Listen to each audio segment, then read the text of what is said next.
Thursday. It's gorgeous outside. I need to get outside and do something. I find my mindset does some of this sometimes, and definitely the sun helps in getting out and walking. As many of you know, I graded your self-talk statements, and majority of you, right on. I tried to give you feedback, so if you haven't seen that feedback, make sure to check it out. I think there was a little confusion in regards to what is a neutral statement versus what is a negative statement. We don't ever want to think about our negative statements. We do that enough, okay? So neutral statements are statements that are neutral. They're instruction. They're instruction, not anything else. So, for me, again, my example would be basketball and shooting free throws. I'm going to lower the 90s music I have going on, a little PM Dawn playing in the background. So for me, basketball, if I'm shooting free throws, neutral statements are things like balance and square my hips to the basket, get my elbow in, okay, pocket, put my hands so that there's a pocket. When I go up and shoot straight through, follow through. Those are neutral statements. See, those are neutral. They're not negative in any way. And I think that was a big issue with some of you, is that you gave me negative statements instead of neutral statements. Neutral statements are okay to have go through our brain as we're performing. Positive statements are awesome to have in our brain as we're performing. We never want those negative statements. So if you found that maybe you didn't get a great grade on that, check out my comments and then email me. Let's talk a little bit. Let's try and figure out how we can get your dialogue better, because it definitely worries me that some of you came up with some negative statements really easy as opposed to those neutral statements. Now, the key is in this class, you do need to watch my videos. And so that worries me that some of you may not have watched my videos and just did the worksheet. So make sure you're watching these videos. That's how you're going to learn. All right. So we're in quarantine week 4. And let's go to today's lesson. We're going to go down here to Thursday's class. And as you can see, once again, we're still learning our strategies. This will be our second to the last class about our strategies. So today we're going to talk about goals and perspective, 2 things that we've kind of talked about before in prior units, but I'm going to elaborate on those. We also have a new dice assignment for next week, and that is a strategies worksheet, which I will talk about more later. Let's look at these other 2 strategies that we're going to talk about today. So number 9 is goal setting, and we've talked about goal setting already. We've talked about SMART goals. You guys made SMART goals. Some of those SMART goals that you made might be on hold right now, because those of you that made SMART goals about spring athletics probably are finding that's hard to measure those goals right now. So remembering that a SMART goal is specific, measurable, attainable, relevant, and timely.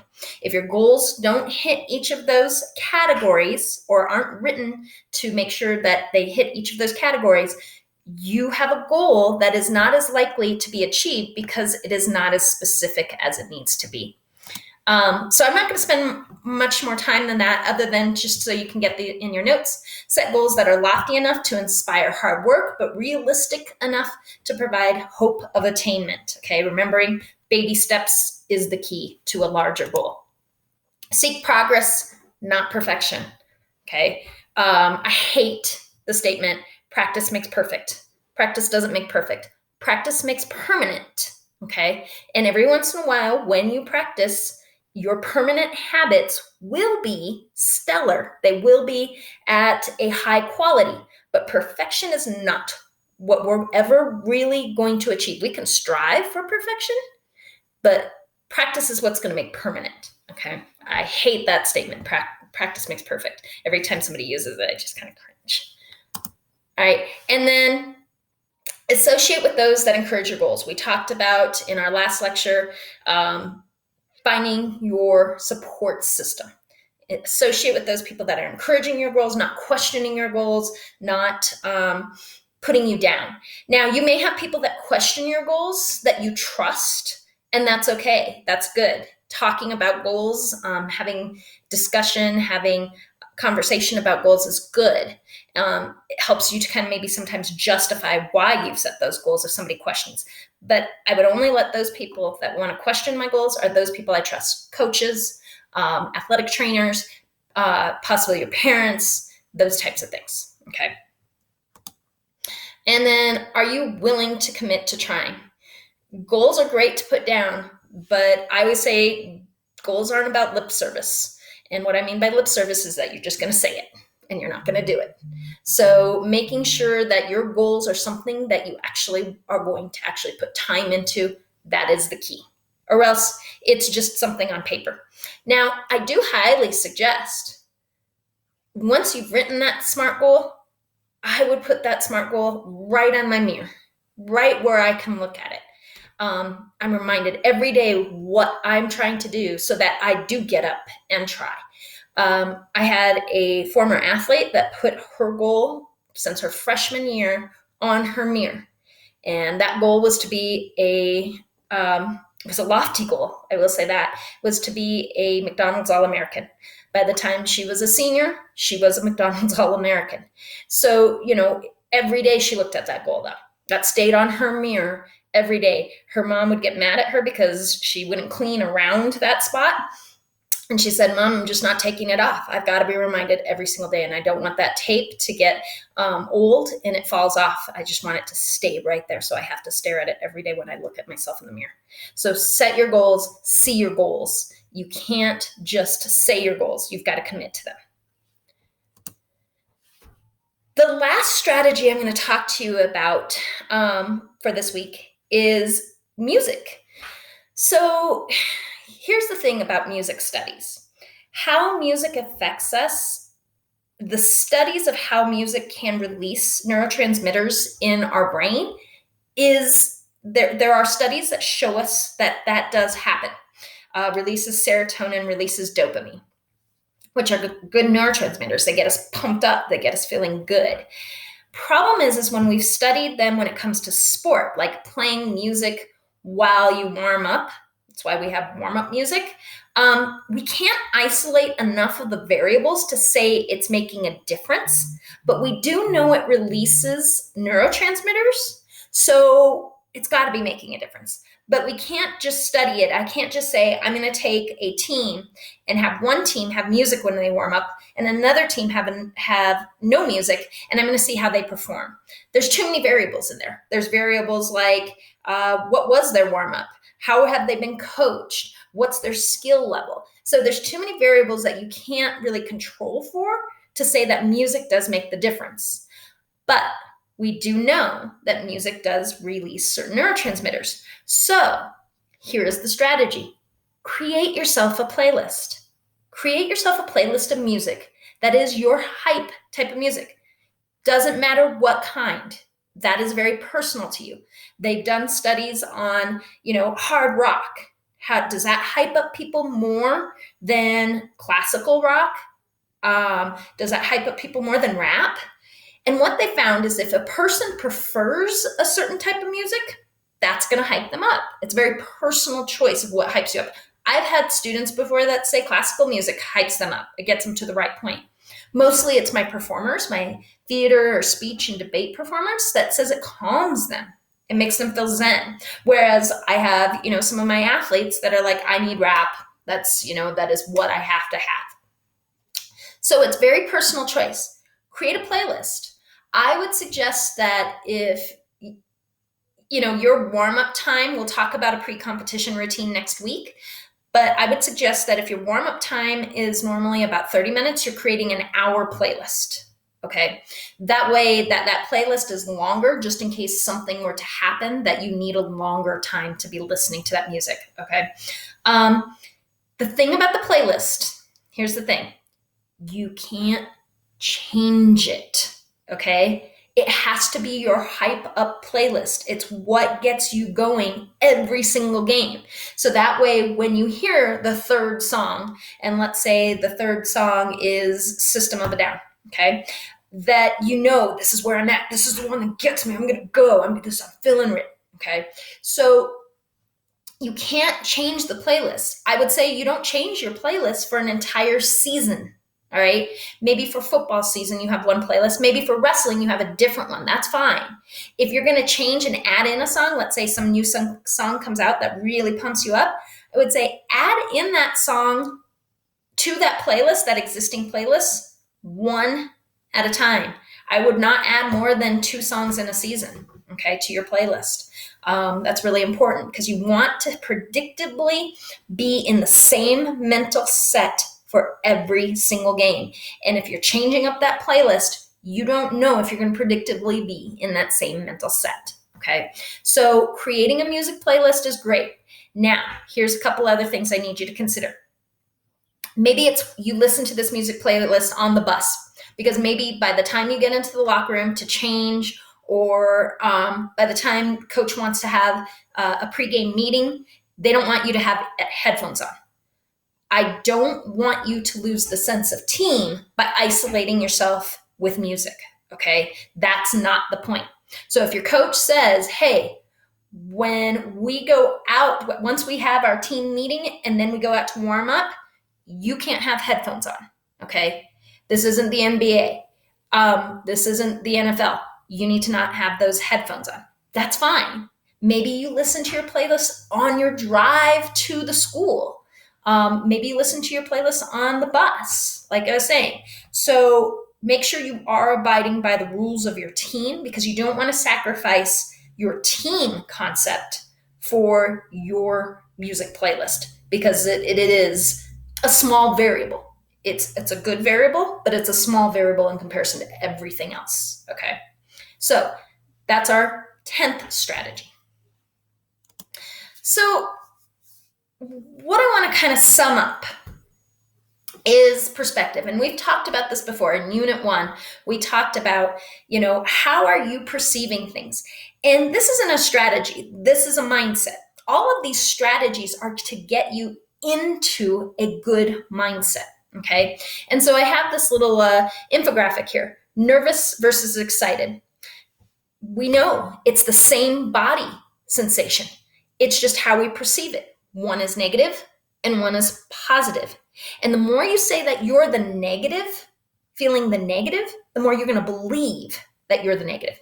So I have a great video that I want to show you guys. It's about a 2-minute video. And I'm going to go ahead and show it while we are doing this lecture. Okay, so here it goes. I should probably turn up the volume, right?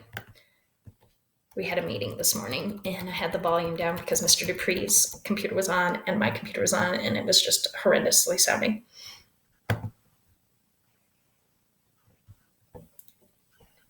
Wow, technology. So a couple Olympics ago. I'm going to go ahead and rewind this. I was also watching the Olympics. And this is what I realized this when I was watching the London Olympics, so a couple Olympics ago. And I was annoyed by how all the journalists asked all the athletes the same stupid question. Literally, everyone. Were you nervous? Or are you nervous? Whether it was before or after the event. Every single time. And every single time, all the athletes gave the exact same answer. No, I was excited. No, I'm excited. Every single time. These elite athletes had learned to interpret body stimulus. What are the signs of nervousness? Your heart races, you visualize the future, you clamp, your hands get clammy. What are the stimulus for excitement? Your heart races, you visualize the future, your hands get clammy. They had learned to interpret what their body was telling them, not as nerves, but as excitement. And the reason the journalists said, "Were you nervous?" is because they would be nervous. Athletes would never say that to each other. They say, "That was exciting." So I tried it. I did a little test on myself, right? I'm on a plane. We start hitting some really bad turbulence. I go, and then I say to myself, literally out loud, "This is exciting." And I was fine. And I was fine. So I do it a lot now. When I find myself getting nervous, I say to myself, "This is so exciting," and I'll explain the reason to myself why. So like an actor, you don't get nervous when you go on stage anymore, but occasionally you do. So I get to go on stage a lot, and I don't really get nervous much anymore, but I was going to present to 3,000 chiefs of police right in the middle of all this police brutality hullabaloo. And I got really nervous because the stakes were really high, you know? And I was literally getting nervous backstage. And I said to myself, this is so exciting. I have an opportunity to talk to a group of people who can actually affect change in this country. This is really exciting. Now, I could have said the same thing. I'm so nervous. I'm about to talk to people who can... But the interpretation was excitement. Just change the narrative. It works brilliantly well. So, yes, it's how you perceive things. And that's the positive self-talk. That's the neutral statements, if you will. If the only thing you can go is neutral, then do your neutral statements. But don't let yourself interpret it as a negative. That's the key. And that's why we do these strategies, is so that we learn how to not interpret these things as a negative, okay? So get out of your own way. That's the biggest thing. If doubt is in your mind, how can your muscles know what to do? Your mind controls everything, okay? So if you're doubting yourself, how do your muscles know to do something with confidence if you're doubting yourself, all right? So this is a great little infographic. People can choose their attitude, and each choice has a consequence, all right? And we've seen that. We've talked about the excuses. Don't act surprised when you do something well, and when you're struggling, don't let it defeat you. I see a lot of kids that will get really excited because they do something, and that's great. Your team will feed off the excitement, but don't act excited because you finally did it. You know you've been working on that. You've been putting in the time and the hours. And if you don't do it, you know what? You got another chance. And it goes back to the Michael Jordan quote of, you will miss 100% of the shots you don't take. If you are working hard in practice and practicing those shots, and shots can be whatever, you deserve to take the shot, okay? If you aren't working hard in practice and you're not taking the shots that you should be taking in practice, don't do it in a game. You haven't earned the right to do that, okay? But if you are doing it in practice, do it in a game. What's stopping you, okay? Inner excellence is staying positive in a negative situation. Deal with adversity in an optimistic way. All right, that mindset is super important. Stay committed to your goals and your dreams. See those dreams, see those goals. Like I said, posting those goals on a mirror. Every day when I look at myself in the mirror, I see those goals. I start to associate myself and the goals together. I love this. This is mindset again. It's easy to spot a yellow car when you're always thinking of a yellow car. It's easy to spot an opportunity when you're always thinking of an opportunity. It's easy to spot reasons to be mad when you're always thinking of being mad. You become what you constantly think about. If I'm constantly talking to myself in positives and convincing myself I am a confident person, I am good at this or that, I become that, okay? It's exactly what Amy Cuddy was talking about with her positive positioning of the body, okay? You become that. You become that confidence. So if your mindset is always in the negative, guess what? Everything is going to always be negative. You're going to look for the negative in every situation, okay? Happiness is a state of mind. All right. I love this little picture. This little girl looks like she got third place. The first place guy is like, why are you so happy? She got third. That's so exciting. And I equate that to my friend Ariel Gold, who's from Steamboat. Ariel wrote on her Instagram, best day of my life, probably. This is when she took third in the half pipe competition during the last Olympics. And so happy she made the podium. She medaled, and it wasn't first, but that's not what she needed. She was happy with that third place, and that is a state of mind. Okay, there she is again in that third place right there. All right, so that's kind of where I'm going to end off, I believe. I don't want to go to the next slide. Yeah. Oh no, I did want to go to the next slide. If we approach practice every single day. Like, remember, I said you can't expect to be 100% every single practice, but you can expect to get better every single practice. And if every practice session or class or whatever it may be, you have an opportunity to get 1% better, then you're doing that. And if you think about it, if I attend 10 sessions or practices or classes per month, 10, which we all attend more than that, I become 10% better and stronger each month if my goal is to get 1% better every time. Now, you think about that over a course of a season, over a course of a year, okay? The power of 10% can end up being 200% over time. So if our goal is just to get a little better every single day, in the long term, we look back and over a course of a year, if my goal is to get better every single day, and over a course of a year, I've gotten 365% better in that 1 year. Okay. So let me put that in perspective. If a first grader's goal is to get 1% better at reading every day, 1%, if they did that every day for a year, that first grader, by the end of that year, going into second grade, will be reading at a almost fifth grade level. Does that make sense? 1%, that's it. Okay. So, guys, that is it for my lecture for today. In terms of your assignment, let's go down here. In terms of your assignment, you're going to jump into Thursday. And what I have you guys doing is filling out kind of a reflection worksheet. We've talked about 10 strategies. I have one more for you that I don't feel is a strategy, it's a plan, okay? We'll talk about that on Monday.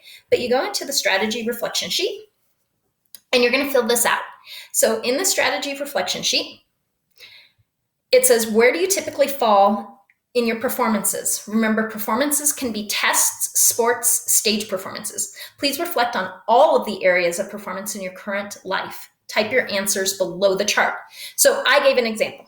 For school, my level of stress falls right here in the stress level.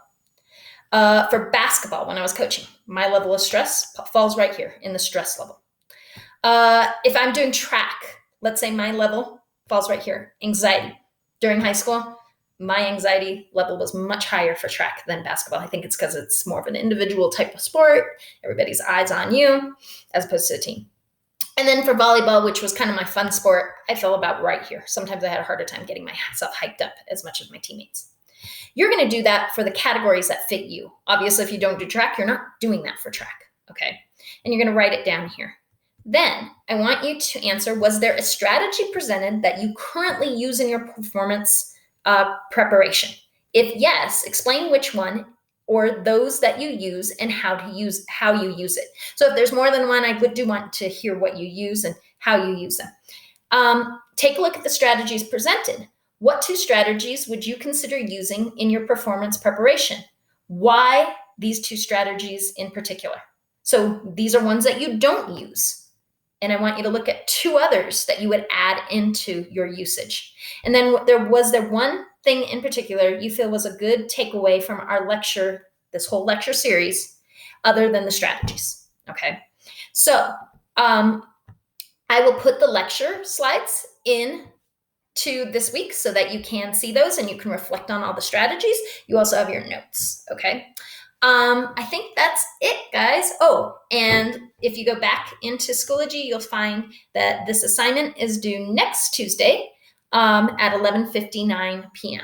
Okay, so that is all, guys. I hope you have a great week, and hopefully we'll see you soon. Hopefully you got the invite that next Thursday, the 16th, we're going to do a meetup. All right, guys? Okay, have a wonderful day, and we'll talk to you later.